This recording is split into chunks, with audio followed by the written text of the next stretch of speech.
This is what I got for sale on eBay. This is a boiler. It's about 10 horsepower. It's real old, probably turn of the century, 1890, somewhere around there. I'm going to try to show the things that are wrong with it more than the things that are good with it. It has old wooden handles. This one here is missing. Very ornate. You can't really see it. I have to get some close-up pictures. This wooden handle's still good. The tricocks, they all work. Everything works. The whistle with a Penberthy or whatever injector, that doesn't work because I'm running on such low pressure. Right now I'm only running on about 12 pounds of pressure, and everything runs fine. I got a full fire going in the firebox. Another thing, it's real deteriorated around here, so that's an area that you might want to do something with. I don't think the boiler would ever pass a boiler inspection. I hydroed it up to 1 to 45 pounds. I have the pressure gauge set at 30 minus whatever the arm that's missing out here that would go up. So I'm guessing at about 28 pounds. It would come with that's about a 2.5, 3-inch Lockenheimer whistle. If you step back, I'll make it blow just for the heck of it. It's got to knock out the condensate. It's got to condensate first, and after it does, then it'll blow. That one works. Here's another one, another Lockenheimer whistle, but it's missing the Lockenheimer top.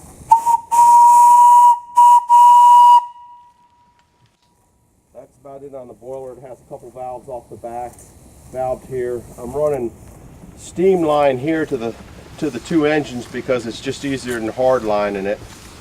Okay, over here you have about an 1880 New York Safety Power Steam Company engine. The flywall governors here, it was redone in the 90s, but it's not hooked up. They all work. You can see there it slows the engine down. As soon as you let it go of it, it comes back up. So that works. It's got capillary action liquors on the side. All these work. You can hear it opening up and inside, but they're missing the handle, they're missing the woods, and they're missing the cap screws on this. This is an oval D-valve. That works. I don't know what else on it.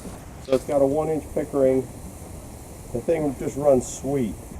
Oh, it's missing the proper base on here. That's something I made years ago, back in the 80s. The Pickering valve leaks here around the packing a little bit. So that's just something. I'm trying to find everything that I think of that's wrong with it. This one's actually pretty, oh, it's missing the wood. I have some of it. I have about half of it, but it's missing the wood shell around here. It's some kind of wood, and it's beyond my abilities to make, so I have the pieces. I just have to locate them. Now this little engine here, we're going to go to this engine here. This is a, I don't think you can see it here, 6 horsepower. Here's the serial numbers here. Somebody redid the wood on it. It's the way I got it back, I don't know, 25, 30 years ago. It's another sweet running little motor. There's no name on it other than this was put on there, but I don't think it's the proper name for this engine. But this is just a real good run. It comes with a little oiler here. Oh, I also got a displacement lubricator for the big engine, for the New York Safety Power Steam Company engine. I just didn't put it on there. This governor here works too. All the governors work. I don't know what else I can say about it. I guess I could measure the flywheels on this thing.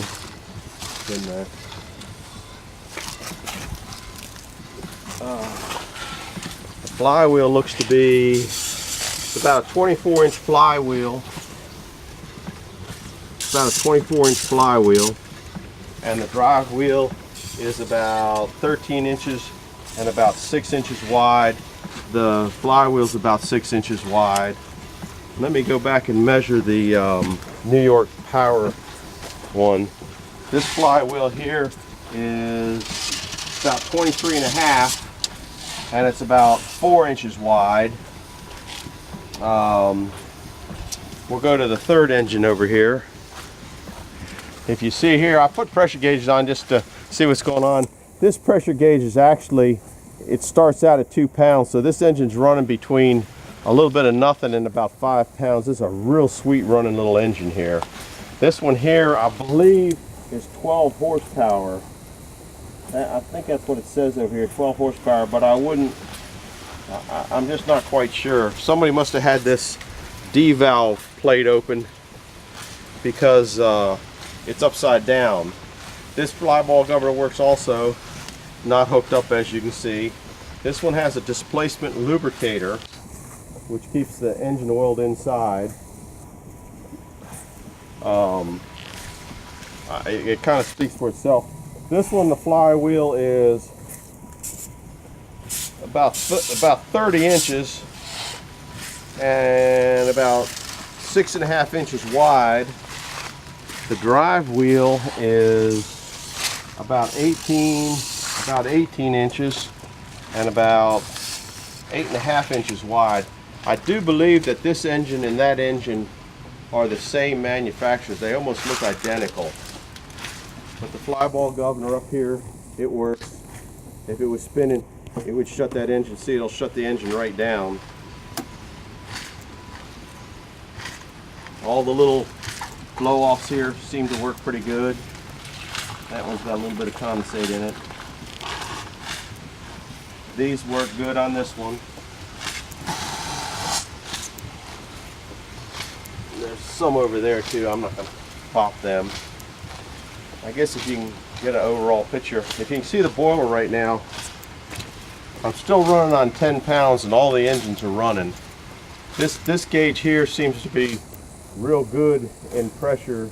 I tested it with another gauge and they were both within about a pound of each other, a newer gauge. So that's the boiler. I can get the displacement lubricator for the New York Safety Power and Steam Company engine, but I just don't have it on there yet.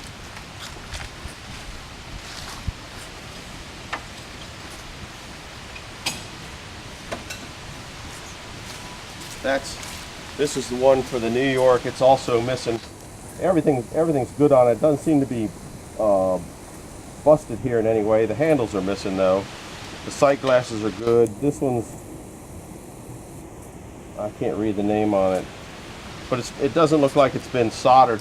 This one over here has been soldered once, so somebody left water in it, and then, needless to say, it went. This one needs the loop down to the port, and I guess that's about it. We'll blow the whistle again just for the heck of it. This is on 10 pounds.